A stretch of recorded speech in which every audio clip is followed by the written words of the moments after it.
Senhor presidente Jaime Tonello, primeiro secretário da mesa, vereador Badeco, convidado, excelentíssimo tenente coronel Araújo Gomes, senhores vereadores, público que nos assiste pela TV Câmara, público presente na galeria, homenageados e seus familiares, boa noite e nossas boas-vindas. Nesse momento eu quero agradecer à Câmara de Vereadores por permitir que eu faça essa homenagem pela tribuna. Medalha de Zumbi dos Palmares, que foi aprovada por unanimidade a todos os homenageados. Esta medalha tem por finalidade homenagear pessoas e entidades que realizaram relevantes trabalhos ou destacaram-se no combate a qualquer tipo de discriminação e preconceito, na defesa dos princípios fundamentais da Constituição brasileira e na promoção da vida. Conforme resolução número 744 de 2001, é concedida em sessão solene na semana alusiva ao Dia da Consciência Negra, 20 de novembro, esta data que foi uma proposta do Grupo Palmares, do Rio Grande do Sul, no início dos anos 70. Esta data foi escolhida por ter sido o dia da captura e morte de Zumbi. Zumbi dos Palmares nasce em 1655 no estado de Alagoas e morre em 1695. Traído por um ex-companheiro, com apenas 40 anos de idade, ali mesmo, próximo ao Quilombo, depois da sede ter sido totalmente destruída pelo bandeirante Domingos Jorge Velho. O Quilombo dos Palmares praticamente era todo o estado do Alagoas e pouco do Pernambuco. Pelo seu tamanho é perceptível que o Quilombo tenha sido um projeto coletivo. Por isso eu quero enfatizar que a luta contra o racismo, contra a homofobia, contra o cerceamento dos direitos indígenas e outras minorias devem se organizar coletivamente. O presidente Fernando Henrique Cardoso foi o primeiro presidente que reconheceu publicamente que o nosso país é racista. E coube ao presidente Lula a criação da CEPIR, Secretaria Especial de Políticas de Promoção da Igualdade Racial, além da aprovação da lei que torna obrigatório o ensino da história e cultura negra nas escolas. Mas o Congresso, que representa a grande maioria da sociedade brasileira, aprovou o Estatuto da Igualdade Racial, tímido e excludente, porque as elites nacionais não cedem tão facilmente.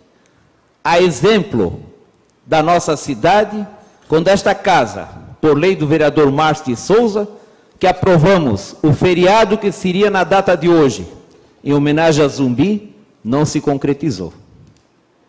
Dizer que o nosso país é harmonioso e cordial é não querer enxergar o deboche na letra da música que canta "Nego do cabelo duro, qual é o pente que te penteia?". Dizer que o nosso país é harmonioso e cordial é não ver como o crime homofóbico praticado neste final de semana na praia do Moçambique por dois elementos contra o homossexual, que nada de mal a ninguém fez, que levou 180 furos de chave de fenda, aos gritos homossexual diziam que podiam levar tudo, mas ele não queria morrer. E os assassinos diziam que ele iria morrer que nem um porco, aos berros. Dizer que o nosso país é harmonioso e cordial é não enxergar o suicídio de 555 índios Guarani Kaiowá entre 2000 e 2011.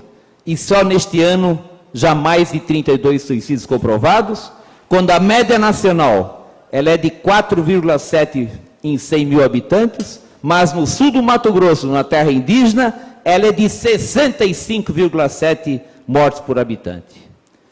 Mas o que nos envolve no tema de Zumbi são os poucos anos da vida deste herói, que nos faz subir nesta tribuna e reverenciá-lo 317 anos após a sua morte. Quem irá lembrar de nós daqui a 317 anos? Eu digo isto para enaltecer a importância a verdadeira importância que essa data tem por esse menino de 40 anos que tão bem fez, que tão longe enxergou da importância da igualdade racial. Com 25 anos se tornou um líder de uma comunidade com mais de 30 mil pessoas, que produziam de tudo que precisavam para sobreviver, sedentas de liberdade e vida digna de um ser humano com igualdade de condições, independente de credo de cor. Quilombo dos Palmares, cantado em verso e prosa pelo país afora, era como fosse uma terra prometida, fazendo com que Zumbi resistisse até a morte. Não aceitou um acordo com o governador da província de Pernambuco em dar liberdade para os quilombolas, enquanto os seus irmãos serviam de escravos nas fazendas.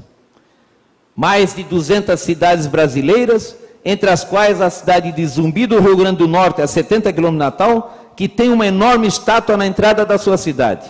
O dia de 20 de novembro é celebrado como um dia da consciência negra, com direito a um feriado.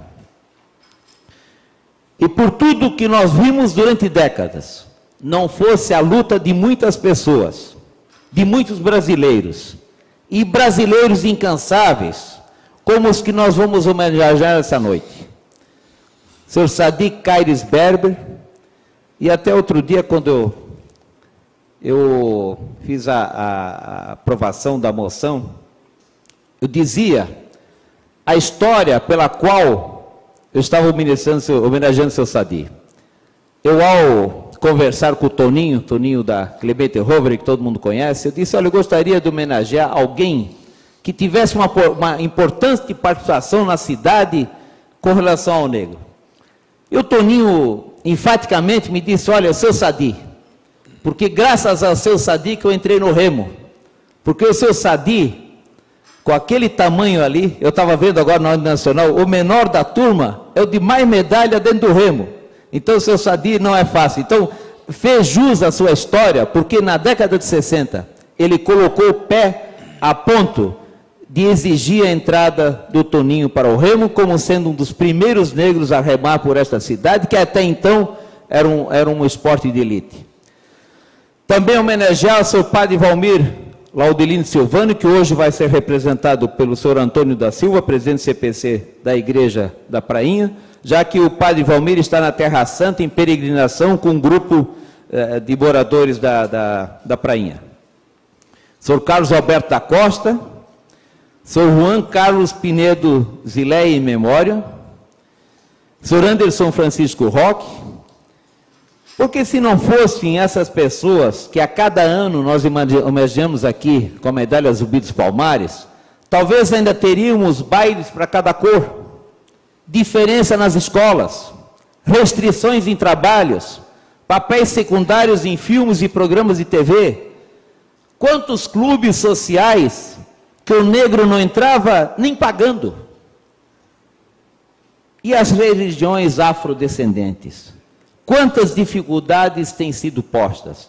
Até quando que elas vão ter que ser em fundo de quintal e que não podem fazer barulho? Até quando, meus senhores? Por isso que eu disse naquele momento, dizer que o nosso país, que a nossa sociedade, ela é harmoniosa e cordial, é não querer enxergar as verdadeiras discriminações. E eu tenho certeza que esta casa, ela também cumpre o seu papel. Como uma noite engalanada, com as pessoas que estão na plateia, com as pessoas que vão ser homenageadas, faz o seu papel a ponto de que a cada ano, quem sabe a gente continue a diminuir esse preconceito, muitas vezes velado, mas o preconceito existe. Porque se nós queremos combater uma situação de desigualdade, se nós queremos combater uma situação de racismo, de diferença, primeiro nós temos que reconhecer que ela existe. E o presidente Fernando Henrique, quando ele reconheceu que existe a questão racial no país, ele deu o primeiro grande passo para que o presidente Lula fizesse a parte seguinte. Então, eu quero aqui, mais uma vez, parabenizar aos homenageados, parabenizar os seus familiares, porque a gente sabe que sempre que o homenageado recebe uma medalha, ele deixou um pedaço da sua vida familiar, muitas vezes da sua vida profissional, para se dedicar a um segmento para se dedicar a uma causa. Então eu quero também estender os cumprimentos aos familiares que souberam entender o herói que está sentado aqui. Meus cumprimentos a todos. Quero aqui também anunciar a presença do vereador Lino, vereador Tiago. Quero homenagear aos presentes em nome do Salvo Amor, que também está presente na nossa galeria, e cumprimentar a todos. E, senhores e senhoras, com certeza, a sessão do Zumbi dos Palmares é uma das mais importantes que essa casa tem. Um abraço e axé para todos.